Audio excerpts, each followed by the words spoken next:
मृद भांड, जो कि मिट्टी के बर्तनों को बोला जाता है, जो सिंधु घाटी सभ्यता में बहुत ज़्यादा प्रयोग शब्द है। तो हम लोग अभी सिंधु घाटी सभ्यता के क्लास 12 हिस्ट्री के भाग 1 में पार्ट 2 वीडियो जो है वो यहाँ से शुरू करते हैं जहाँ से खत्म हुआ था। हड़प्पा स्थलों में से मिले अनाज के दानों में गेहूं, जौ, दाल, सफेद चना तथा तिल शामिल है। बाजरे के दाने गुजरात के स्थलों से प्राप्त हुए थे। आज भी बाजरा सबसे अधिक गुजरात से ही पैदावार होता है। चावल के दाने अपेक्षाकृत कम पाए गए थे। चावल कम पाया गया था। हड़प्पा स्थलों से मिली जानवरों की हड्डियों में मवेशियां, भेड़, बकरी, भैंस तथा सुअर की हड्डियां शामिल है। पूरा प्राणी विज्ञानियों अथवा जीव पुरातात्विकों द्वारा किए गए अध्ययनों से संकेत मिलता है कि ये सभी जानवर पालतू थे। मतलब जितने जानवरों की अस्थियां मिली है सब जानवर क्या थे? पालतू थे। जंगली प्रजातियों जैसे वराह, वराह संस्कृत शब्द है जिसका अर्थ सुअर होता है, हिरण तथा घड़ियाल की हड्डियां जो मिली हैं, घड़ियाल की हड्डियां मिली हैं। हम यह नहीं जान पाए हैं कि हड़प्पा निवासी स्वयं इन जानवरों का शिकार करते थे अथवा अन्य आखेटक समुदाय से इनका मांस प्राप्त करते थे। मछली तथा पक्षियों की भी हड्डियां मिली है। मतलब कि अभी तक सिंधु घाटी सभ्यता से ये खोज नहीं हो पाया है कि जितने जानवरों और मवेशी की हड्डियां मिली है ये आखेटक समुदाय जो शिकार करते थे उनसे लोग लेते थे कि खुद शिकार करते थे, ये अभी क्लियरफाई नहीं हो पाई है। अगला जो टॉपिक है वो है कृषि प्रौद्योगिकी। हालांकि अनाज के दानों से कृषि के संकेत मिलते हैं, पर वास्तविक कृषि विधियां के विषय में स्पष्ट जानकारी मिलना कठिन है। कृषि के दाने तो मिल गए हैं, लेकिन किन विधियों से उपजाया जाता था एक्यूरेट हम लोग नहीं खोज पाए हैं। क्या जुते हुए खेतों में बीजों का छिड़काव किया जाता था या खेती कैसे किए जाते थे, इसका कंफर्म चीज अभी तक नहीं मिला है। मुहरों पर किए गए रेखांकन, मतलब जो मुहरों पर कलाकारी की गई है, तथा मृण मूर्तियां यह इंगित करती हैं कि वृषभ के विषय में जानकारी थी और इस आधार पर पुरातात्विक मानते हैं कि खेत जोतने के लिए बैलों का प्रयोग होता था। मतलब ये क्लियर हो गया है, ये एकदम स्पष्ट छवि है कि जो खेती होता था वो बैलों से होता था, क्योंकि मुहरों पे बैलों के चित्र मिले हैं।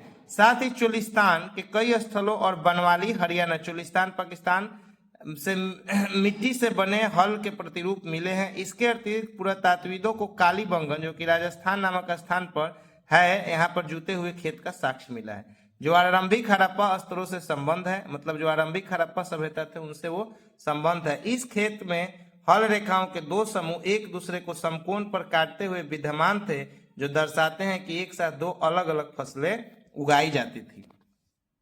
पुरातात्विकों ने फसलों की कटाई के लिए प्रयुक्त औजारों को पहचानने का प्रयास भी किया है कि क्या हड़प्पा सभ्यता के लोग लकड़ी के हत्थे में बिठाए गए पत्थरों के फलकों का प्रयोग करते थे या फिर वे धातु और औजारों का प्रयोग करते थे।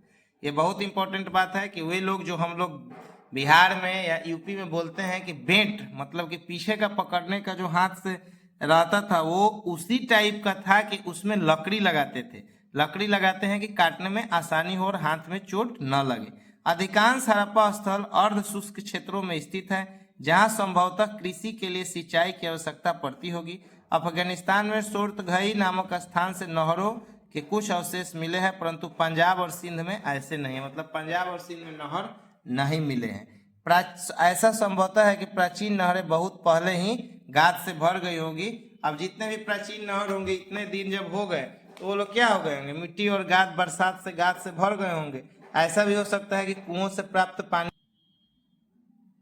प्रयोग सिंचाई के लिए किया जाता हो। इसके अतिरिक्त धौलवीरा, जो कि गुजरात में मिले जलाशयों का प्रयोग संभवतः कृषि के जल का संचयन हेतु किया जाता था। अब धौलवीरा से जो जलाशय मिला है, तालाब मिला है, उसका पुरातात्विक ने लगाया कि कृषि के लिए वो लोग जल का संचयन करते हुए कि अकाल के समय में इसी पानी से हम लोग सिंचाई करें। जो कि देखिए औजार का जो ये चित्र दिखाया गया है, ये औजार का चित्र है जो धातु के बने होते थे। पुरावस्तुओं की पहचान कैसे की जाती है? भोजन तैयार करने की प्रक्रिया में अनाज पीसने के यंत्र तथा उसके आसपास से मिलाने, मिश्रण करने तथा पकाने के लिए बर्तनों की आवश्यकता होती थी। इन सभी को पत्थर, धातु तथा मिट्टी से बनाया जाता था। यहाँ एक महत्वपूर्ण हड़प्पा स्थल मोहनजोदड़ो से हुए उत्खननों पर सबसे आरंभिक रिपोर्टों में से कुछ उदाहरण दिए जा रहे हैं। अब इसका कुछ उदाहरण है जो पुरातात्विक अपने डायरी वगैरह में लिखे थे, वो ये है। कि अवतल चक्कियां बड़ी संख्या में मिली है, मतलब पीसने वाले जो चक्की होते थे उन्हें अवतल चक्कियां बोली जाती थी। और ऐसा प्रतीत होता है कि अनाज जो था, अनाज के दाने जो थे वो एकमात्र पीसने के साधन नहीं थे। साधारणतः यह चक्की स्थूल, कठोर, कंकरीले, अग्निजन अथवा बलुआ पत्थरों से निर्मित थी।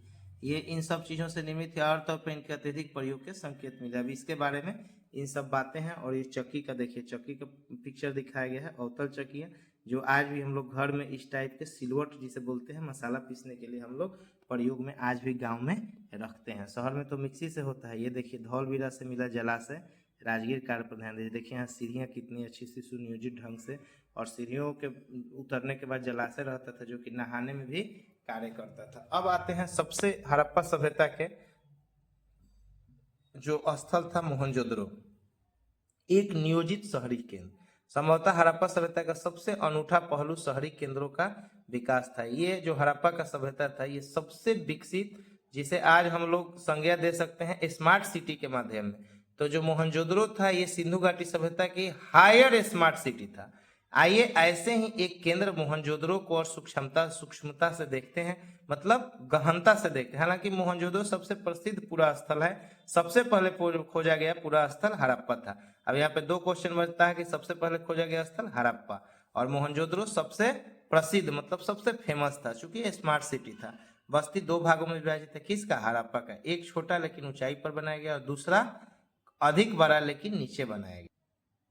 क्रमशः दुर्ग और निचला शहर का नाम दिया गया। दुर्ग की ऊंचाई का कारण यह था कि यहाँ की संरचनाएं कच्ची ईंटों के चबूतरों पर बनी थी। दुर्ग को दीवार से घेरा गया था, जिसका अर्थ है कि निचले शहर से अलग किया गया था। शहर दो भागों में था, निचला शहर भी दीवार से घेरा गया था। इसके अतिरिक्त कई भवनों को ऊंचे चबूतरों पर बनाया गया था जो नींव का कार्य करते थे। अनुमान लगाया जाता है कि यह एक श्रमिक प्रतिदिन 1 घनीय मीटर मिट्टी खोदता होगा, तो मात्र आधारों को बनाने के लिए 40 लाख श्रम बहुत बड़े पैमाने पर आवश्यकता होती। अब मिलते हैं अगले वीडियो में।